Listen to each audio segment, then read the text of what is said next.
Film star आहेतच, फिल्ममध्ये काम करत आहेतच, त्याचबरोबर त्यांनाही वाटलं तर आमच्या मुलीने सुद्धा त्या क्षेत्रामध्ये यावं आणि मुलीने चांगलं काम करावं. त्यासाठी चेरी तुलाही विनंती करतो की 2 शब्द तू आमची human rights foundation of India या संस्थेबरोबर बोलावे आणि तुझा अनुभव शेअर करा. पहिले तर नमस्कार सगळ्यांना. मी ॲक्च्युली अशा प्रोग्रामला पहिल्यांदा येते. एवढा म्हणजे एक्सपिरियन्स नाही आहे. जेवढं तुम्ही जे करताय मानवाधिकारासाठी इन्स्पिरेशन भेटते माहिती, अक्षरशः म्हणजे मला पण काही गोष्टी इथनं शिकायला भेटतात आज. आणि सर्वांना थँक्यू म्हणजे बोलण्यासाठी. नवीन म्हणजे नवीन नवीन गोष्टी शिकायला भेटल्या आज. असंच काम तुमचं चालू राहतं. थँक्यू. धन्यवाद. यानंतर खरं तर एवढ्या लांबून आम्हाला जर पुढे जायचं म्हटलं तर 5-10 किलोमीटर जायचं म्हटलं नको वाटतं, परंतु आमच्या बबनराव मदने साहेबांच्या शब्दाला मान देऊन, खरं तर मदने साहेबांनी शब्द टाकला, नयन मॅडमने तो पाळला नाही, त्यांनी त्याला नाही म्हटलं नाही, असं कधी झालं नाही.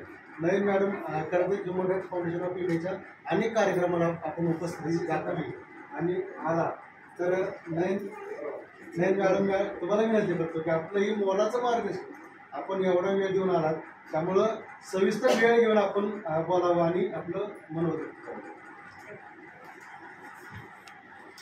सगळ्यात महत्त्वाची गोष्ट म्हणजे सगळेजण मला ओळखतात, बरोबर, पण मला आज तर खूप जास्त आनंद झाला.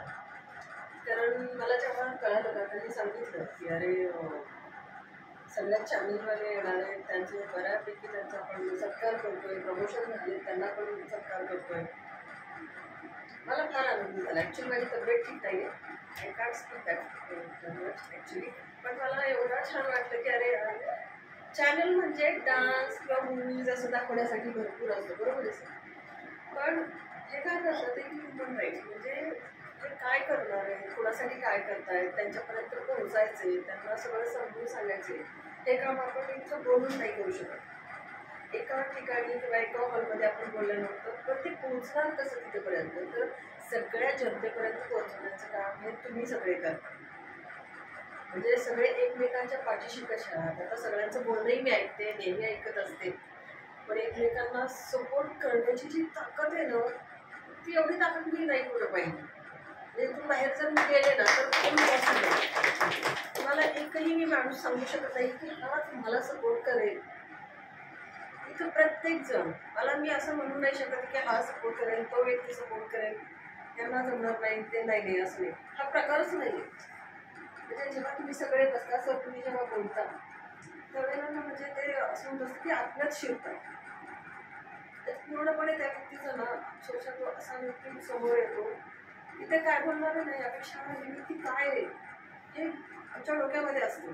अरे काय बोलणार यांच्याबद्दल, ते स्वतःबद्दल तरी काय सांगणार, कारण ते त्यांचं काम सांगते, त्यांचं काम आपल्याला सगळं सांगून जातं आणि बाकीची लोक त्याच्यामुळे समाधानी होतात. तुम्ही मागाशी म्हणाला की आम्ही त्या लोकांचं 3 लाख रुपये घेऊन घेण्यासाठी काम केलं, बरोबर. ते 3 लाख महत्त्वाचे नाही आहेत, पण त्यांच्यासाठी तुम्ही जे झगडलात ना, त्यांच्यासाठी तुम्ही त्या ठिकाणी गेलात ना, हे फार महत्त्वाचं होतं. कधी वेळ मिळाला तर त्यांना विचारायचं की मला मी आल्यापुढे छान वाटलं की ते 3 लाख मिळाल्यामुळे ते नक्की त्या 3 लाखाचं त्यावेळेला महत्त्व नसेल, त्यावेळेला ते तुमच्या वेळेचं महत्त्व असतं की तुम्ही त्यावेळेला ठामपणाने त्यांच्या मागे उभा राहणार. तो जो कॉन्फिडन्स येतो ना माणसाच्या, तो तुम्ही देण्याचं काम करताय. बाकीच्यामुळे हे नाही जमत आहे. आज मी एवढं बाहेर पडते, आम्ही मुलीमध्ये सुद्धा जातो, तर तिथे पण बरेच प्रॉब्लेम आहे, बरंच काही फेस करावं लागतं. न्यू कमर्स तर फार जास्त प्रमाणावर प्रत्येक जणांचं म्हणणं असतं की मला ते आलं पाहिजे, मला ते मिळालं पाहिजे, माझ्याकडेच ते क्लिअर झालं पाहिजे, ही गोष्ट असते आजपर्यंत सगळीकडे. तुम्ही पण आज एवढे सगळेजण रिस्पेक्टिव्ह पीपल आहात, सगळ्यांनी अनुभवलेलं असेल, हे सोडून बाहेर गेल्यानंतर पण मग त्या लोकांची सुद्धा मतं बदलण्याचं काम कदाचित तुम्ही करताय आणि चॅनल बनवतो. मला फार आज छान वाटतंय तुमच्याबद्दल बोलायला की तुम्ही इतक्या सुंदर गोष्टी मांडताय ना लोकांसमोर, अतिशय प्रभावीपणानं की बाबा हे तुम्ही जे करताय, तिथं आपलं काम काय चालू आहे आणि तुमच्यासाठी काय घेऊन आलोय, तुमच्यासाठी काय ठेवलेलं आहे, या सगळ्या गोष्टी त्यांना दाखवताय, जे साधारण लोकांना माहीतच नाहीये की माझ्यासाठी काय चांगलं आहे. तुम्ही मगाशी बोललात सर या हॉस्पिटलबद्दल, अगदी बरोबर आहे. तेच हॉस्पिटल नाही, तुम्ही कुठल्याही हॉस्पिटलमध्ये बघा, तो सिरियस असेल ना, पेशंट कितीही सिरियस असू दे, घरातले रडो काही करो किंवा अर्ध्या तासामध्ये तो मरणारच. ऍडमिट करत नाही जोपर्यंत पैसा त्यांच्याकडे तुम्ही भरत नाही. त्यांना सगळं सांगा तुम्ही की 5 मिनिटात पैसे येत आहेत, जमा होत आहेत, तुम्ही ट्रीट करायला चालू करा. कोणीही विचार करत नाही. पण त्यांना फक्त हे असतं की तुम्ही पैसे भरा, त्याच्याशिवाय आम्ही करणार नाही. हे नियम लावलेत कोणी, तर याचा थोडासा विचार खरंच करायला हवा. तुमच्या थ्रू होऊ शकतो सर, तुम्ही काही करू शकता. अख्खा महाराष्ट्र तुम्ही हलवताय ना, तर तुम्ही त्या गोष्टी खरंच करू शकताय. म्हणजे एवढं छान होईल ना माणसांना, त्यामुळे बराचसा दिलासा मिळू शकतो. त्यामुळे या गोष्टी जेवढ्या करायला आम्ही तर बरोबर आहोतच, कारण या गोष्टीमध्ये मला फार आनंद मिळतो.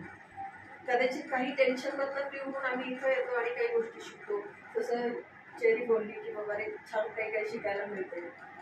तिच्या तोंडून, कारण आपल्यामध्ये ती लहान आहे आणि तिला जर ही गोष्ट समजते म्हणजे फार मोठ्या प्रमाणावर. आणि खरंच छान वाटते. आज मला बोलवलं तुम्ही, नेहमी बोलवता, नेहमी चांगल्या गोष्टी करायला होता. मी आपल्याला म्हणू शकते तुम्ही कार्यक्रम करा, मोठे करा कार्यक्रम, अजून तुम्ही जसे करत होता तसेही करा. आम्ही तयार आहोत, कुठल्याही गोष्टीला आमचा सपोर्ट राहणार आहे. आणि या गोष्टीबद्दल मला खूप छान, म्हणजे मी शब्दातच सांगू शकत नाही आज, पण सगळ्यांचं मनापासून अभिनंदन. सगळ्यांच्या पाठीशी आम्ही असणार आहे, जेवढं आम्ही करू शकतो तेवढ्या आहोत.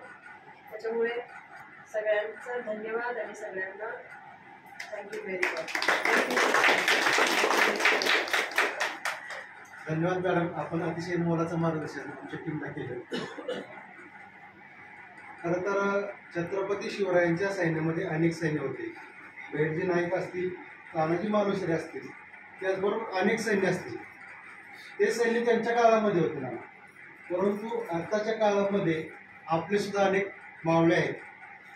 खरं तर त्यांचंही कार्य खूप मोठं आहे. आमचे बेंद्रे साहेब असतील, बंदे साहेब असतील, इकडे पोकळे मॅडम असतील, गणवट साहेब असतील, इकडे